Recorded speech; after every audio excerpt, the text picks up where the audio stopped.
Olá pessoal, eu sou a professora Suliane e a aula de hoje é a aula de número 42. É uma retomada sobre paisagens, modo de vida e uso e ocupação do solo na Ásia. Mas antes de começarmos a aula, é importante relembrar você estudante que está assistindo às aulas pelo aplicativo, fique atento à aula de hoje. Preencha o formulário da aula número 42 e garanta sua presença. Não deixe também de realizar as atividades do seu professor. Agora você, estudante, que por algum motivo está sem acesso ao aplicativo, fique atento ao prazo de retirada e devolução das atividades na escola. Para todos os estudantes é importante ter em mãos o caderno, a caneta, o lápis e a borracha para fazer as anotações da aula e assim ter sucesso na aula de hoje, ok? Então, o objetivo da aula de hoje, rever as diferentes paisagens, modo de vida, uso e ocupação do solo na Ásia. E aí nós vamos relembrar um pouquinho ali, né, das fronteiras do continente asiático. A Ásia é banhada ao norte pelo Oceano Glacial Ártico, a leste pelo Pacífico e ao sul pelo Oceano Índico. As fronteiras ocidentais, né, do continente asiático são constituídas ali pelos montes Urais, pelas montanhas do Cáucaso, pelos mares Cáspio, Negro e Mediterrâneo. Então vamos observar aqui no mapa, né? Nós temos o continente asiático, todo ele aqui, e as suas fronteiras, como nós falamos, né? Oceano Glacial Ártico, o Oceano Pacífico, o Oceano Índico. As fronteiras ocidentais, aqui nós temos os montes Urais, né? Dividindo ali a Europa da Ásia, as montanhas do Cáucaso, o Mar Cáspio, o Mar Negro e o Mar Mediterrâneo. Ok, pessoal? Então vamos lá.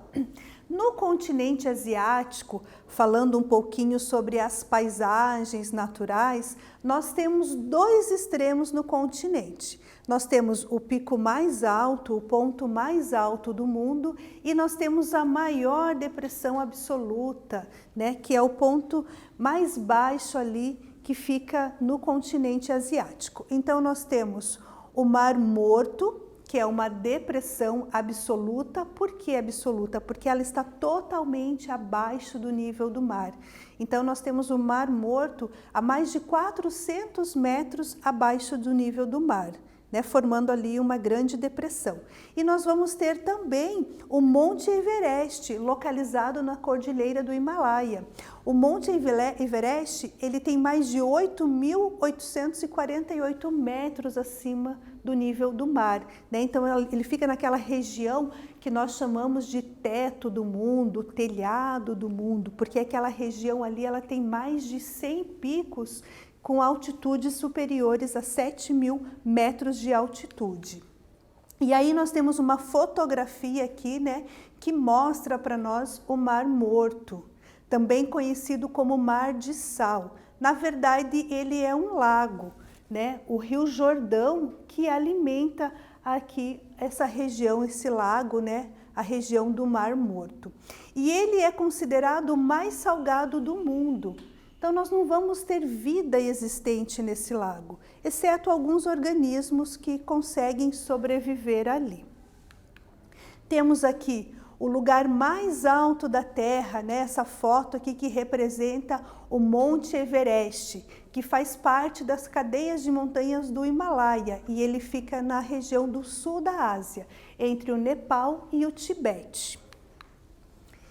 E aí, pessoal, nós vamos para a nossa primeira atividade, hora do quiz. Então, essa atividade aqui, número 1, localize no mapa ao lado onde estão localizadas as fronteiras ocidentais da Ásia. Então, é importante você verificar quais são o nome dessas fronteiras. Agora é com vocês.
E então, pessoal, conseguiram responder a atividade? Vamos ver se você acertou? Então, ali, né? Localize no mapa onde estão localizadas as fronteiras ocidentais da Ásia. Então, nós temos ali os montes Urais, né? Uma fronteira com o Ocidente. Nós temos as montanhas do Cáucaso, nessa região aqui, o Mar Cáspio, o Mar Negro e o Mar Mediterrâneo. Conseguiram acertar? Parabéns! E aí nós vamos falar também um pouquinho, continuando, falando das paisagens naturais do continente asiático, do Monte Fuji, né? Então o Monte Fuji, ele fica localizado lá no Japão, mais precisamente na ilha de Honshu. E ele é um vulcão ativo, porém de baixo risco de erupção. Então nós temos aqui, né, na foto representada o Monte Fuji. Recebe turistas do mundo todo, principalmente no verão, as pessoas acabam, né, indo visitar a região do Monte Fuji. Ali nós temos um parque também, é possível visitar a vegetação, as florestas, os lagos, enfim. Aí nós temos aqui o relevo, né? Falamos um pouquinho ali de depressão, falamos um pouquinho da cordilheira do Himalaia, do Monte Everest, né? E nós temos também no relevo do continente asiático penínsulas, né? No caso aqui, a península da Coreia e da China. O que seria uma península? São parte de terras, né, continentais que avançam sobre o mar e elas são envolvidas por águas marinhas, né, pelo oceano. Então nós temos aqui a península da Coreia e da China, como vocês podem observar no mapa. Temos também planícies espalhadas pelo continente asiático. As planícies, elas são os lugares onde é melhor para a agricultura. O solo ele é mais fértil, né? Na região das planícies nós temos grandes rios. Lembrando que no continente asiático nós temos rios bastante importantes, bastante extensos, e eles acabam ali sendo importantes para a agricultura, para a geração de energia, para a irrigação, enfim, para a navegação. Nós temos aqui, entre as principais planícies, a da Sibéria, que fica lá no norte da Ásia, né, no território russo. Nós temos as planícies dos rios Sirdária e Amudária, a leste do Mar Cáspio, a dos rios Indo e Ganges, ao sul do Himalaia, e a dos rios Amarelo e Azul, no extremo leste da China. Aí nós temos aqui um rio super importante no continente asiático, que é o rio Yangtze, que é o maior rio do continente asiático. E ele é de grande importância para a geração de energia. Nós temos a maior hidrelétrica do mundo, a de Três Gargantas, nessa região ali do Rio Azul, né? Ele também é conhecido como o Rio Azul, o maior do continente. Com 6.300 quilômetros de extensão, ele percorre todo o território da China e ele percorre algumas das regiões mais férteis da China. E aqui na fotografia, né, nós podemos observar onde esse rio está localizado. Então aqui, né, nós temos a China, aqui representada, e o rio, né? Então nós podemos ver todo o percurso, como ele é importante para o país, né? Ele abastece ali diversas planícies que são bastante férteis para a agricultura. E aí nós estamos falando ainda da hidrografia do continente asiático. Nós vamos ter aqui os rios Tigre e o rio Eufrates, né, que fica ali na região do Oriente Médio. Então, os povos daquela região, eles datam ali milhares de anos. E esses rios, eles são muito importantes para esses povos que habitam nessa região, né? E devido à declividade do terreno, ele é utilizado de diversas formas, seja para navegação, para irrigação e geração de energia, né, por meio ali das usinas hidrelétricas, ok? E aí nós vamos para mais uma atividade, a hora do quiz, atividade número 2. Qual a importância dos rios Tigre e Eufrates para a população daquela região? Agora é com vocês.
Então, pessoal, conseguiram responder a atividade? Vamos ver se você acertou? Então, qual a importância dos rios Tigre e Eufrates para a população daquela região? Então, esses rios eles são bastante importantes porque eles utilizam eles de diversas formas, né? Seja para navegação, irrigação, geração de energia. Então, é um rio bastante importante. São dois rios bastante importantes para a população daquela região. E aí nós vamos falar um pouquinho do clima né, da região lá do clima do continente asiático. Lembrando que ali nós temos diversos tipos de clima devido à extensão territorial do continente. Então nós vamos ter o clima siberiano no extremo norte da Ásia, onde as temperaturas elas são baixas, são baixíssimas. Temos ali também, né, devido a esse frio, a esse clima, alguns rios que ficam congelados durante uma parte do ano. Vamos ter o clima mediterrâneo na Ásia Menor, que ele é caracterizado por verões quentes e pelo inverno com muita chuva. Vamos ter o clima desértico na Síria, Arábia, Índia, Irã, né? Regiões com temperaturas elevadas durante o dia e frias à noite. Regiões áridas com baixo índice pluviométrico, então uma região que chove muito pouco. E vamos ter também o clima de monções na Ásia Oriental e Meridional, que é aquele clima caracterizado pelo inverno seco e um verão extremamente chuvoso. Chove bastante durante o período de verão nesse tipo de clima de monções. E aí nós temos aqui a fotografia, né, representando o clima siberiano. Então, como vocês podem observar, né, nós temos uma grande quantidade de gelo, de neve nessa região, devido à sua proximidade ali com o Polo Norte, né, o Oceano Glacial Ártico, nós temos esse tipo de clima.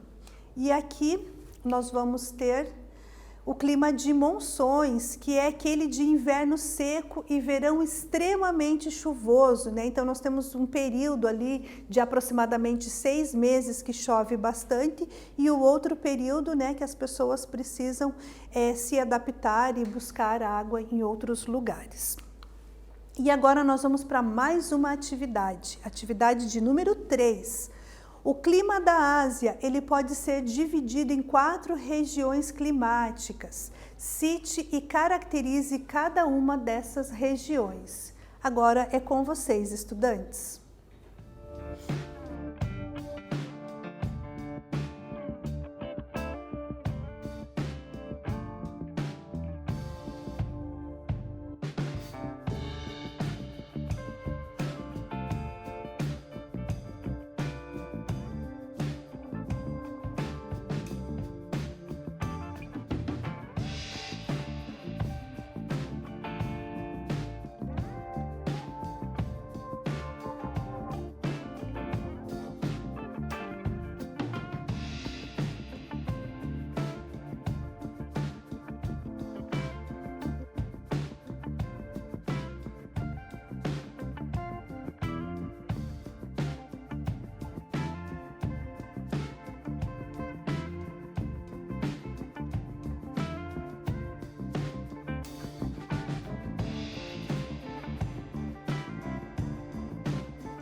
Então, pessoal, conseguiram responder a atividade? Vamos ver se vocês acertaram?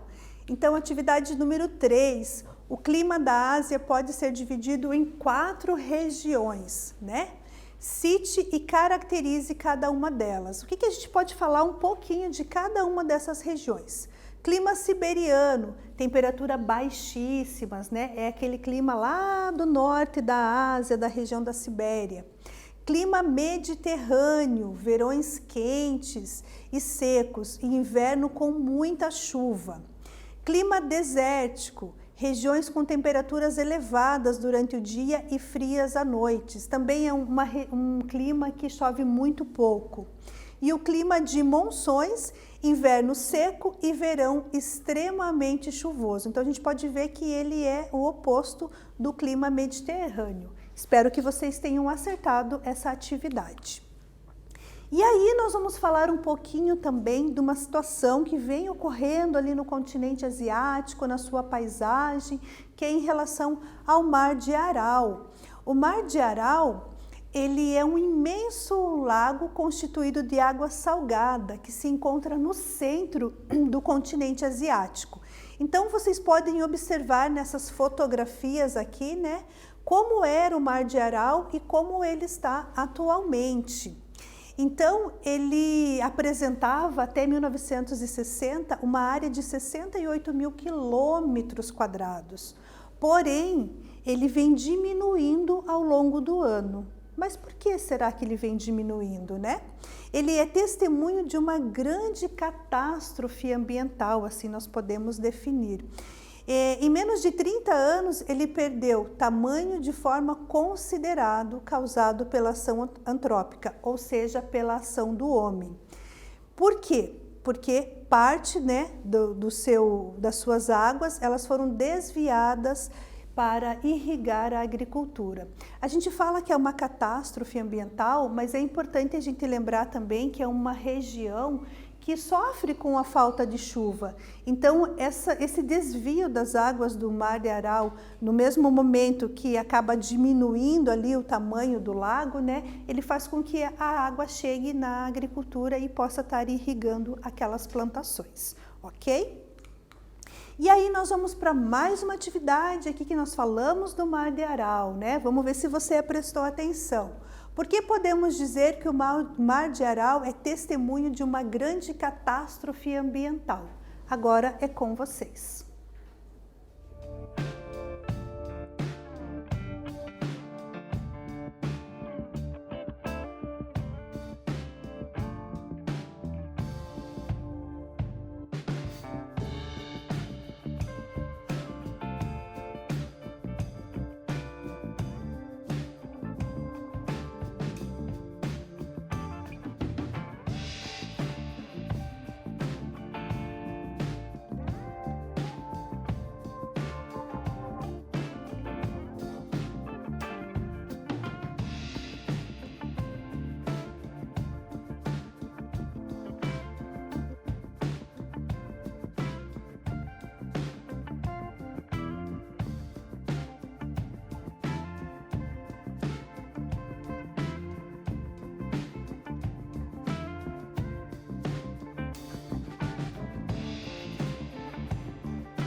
Então, pessoal, conseguiram responder a atividade? Vamos ver se você acertou?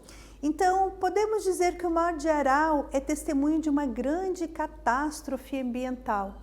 Mas por quê? O que vem ocorrendo naquele mar, né?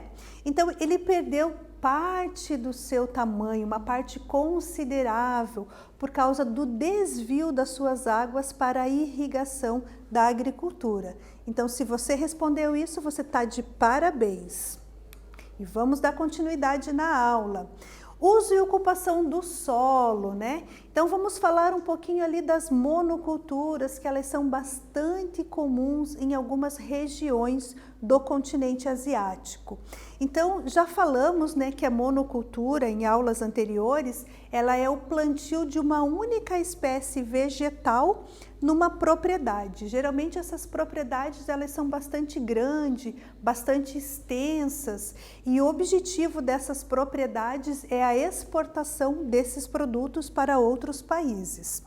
Porém, essa prática da monocultura, ela traz alguns impactos ambientais para o solo, né? Então, plantar uma única espécie vegetal ao longo de muitos anos, de um período, ele pode trazer uma exaustão para o solo, ele pode trazer uma infertilidade, um empobrecimento do solo, né? Porque os seus nutrientes ali, eles, né, não estão sendo alimentados. E aí nós temos aqui uma fotografia, né, que mostra uma área de monocultura. Nessas propriedades são cultivados principalmente produtos tropicais, como chá, cana-de-açúcar, algodão, fumo, frutas, e destinados principalmente à exportação. Temos um número muito grande de pessoas também trabalhando nessas propriedades e com um salário um pouco baixo, né? Devido ao grande número de trabalhadores, eles acabam recebendo pouco. Temos também muitas famílias trabalhando nessas propriedades. E a agricultura no Sudeste Asiático, ela é a fonte de renda para a maioria da população da zona rural. E o principal produto que é produzido na região do Sudeste Asiático é o arroz. Então, o arroz, ele é a base da alimentação daqueles povos ali. Então, ele é bastante produzido e bastante consumido também por esta população. Porém, todo o manejo dessas monocultura, elas são feitas de forma tradicional, sendo realizada com a ajuda de animais, com a força dos animais, para preparar a terra, né, para arar a terra, enfim. O trabalho, desde o plantio até a colheita, ele é praticamente todo manual. Isso é importante salientar aqui em relação à monocultura. E aí, nós temos aqui a região, né, do Sudeste Asiático, que abriga uma população de aproximadamente 536 milhões de habitantes. Desse total, a maioria vivendo na zona rural e a maioria deles atuando na agricultura. Aqui nós temos uma fotografia, né, que mostra aqui o arroz já colhido, né? Então a gente tem uma grande mão de obra, como eu falei para vocês, e os salários eles são baixos para esta população. E aqui nós temos também nessa imagem um outro tipo de agricultura bastante utilizado lá no sul do continente asiático, né? Então nós falamos ali da monocultura, que é uma forma de uso e ocupação do solo, e aqui nós temos a agricultura de jardinagem. Então, quando a gente fala em agricultura de jardinagem, pense num jardineiro mesmo, que tem todo um trabalho, toda uma técnica para cuidar daquele jardim, daquele terreno. Isso acontece na agricultura de jardinagem.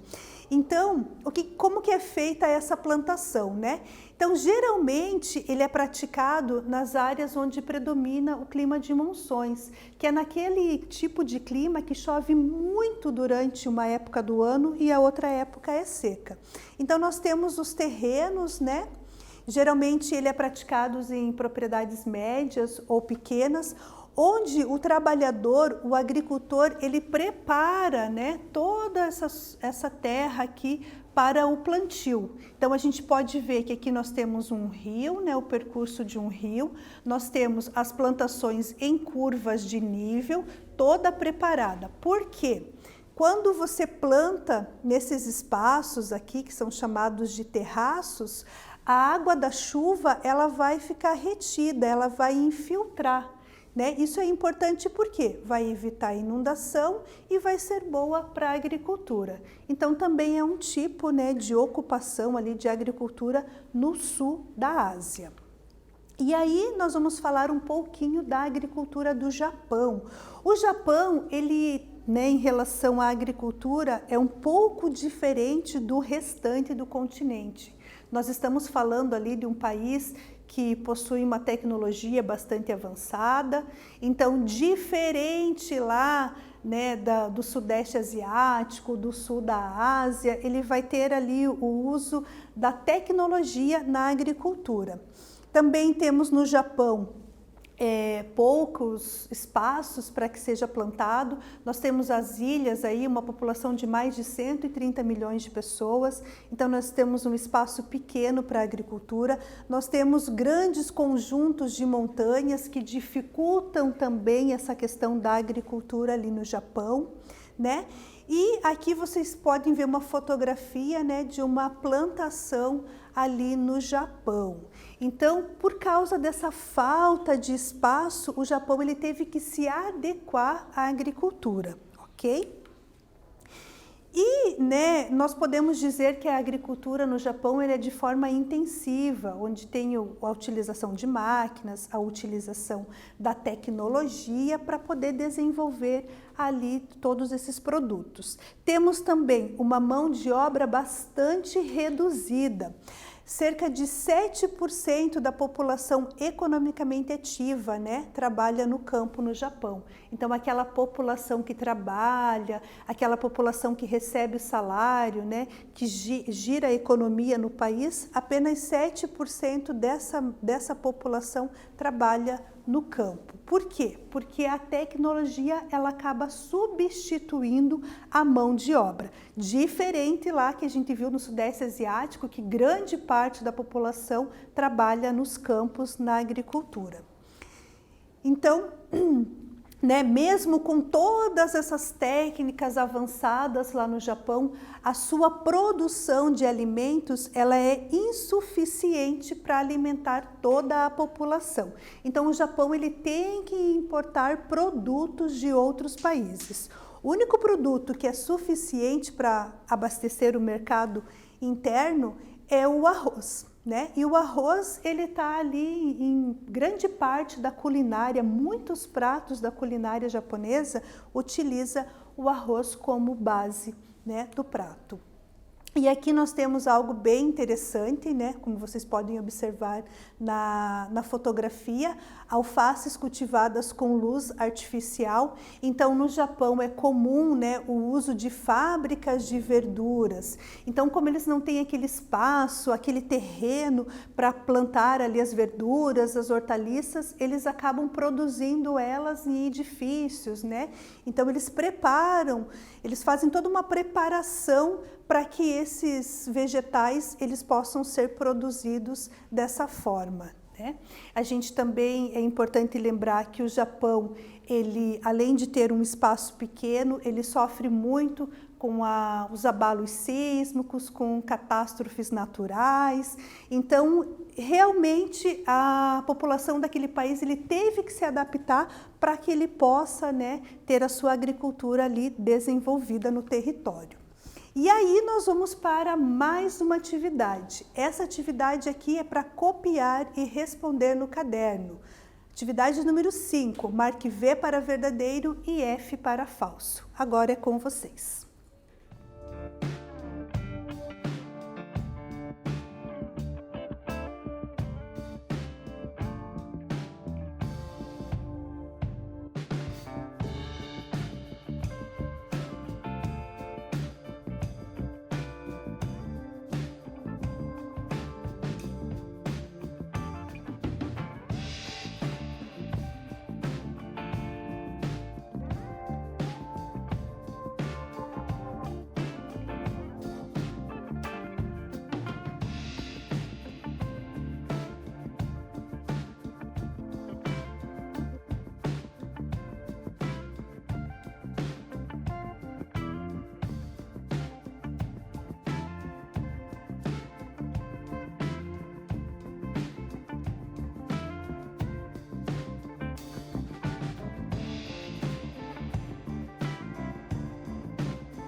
Então, pessoal, conseguiram responder a atividade? Vamos ver se você acertou?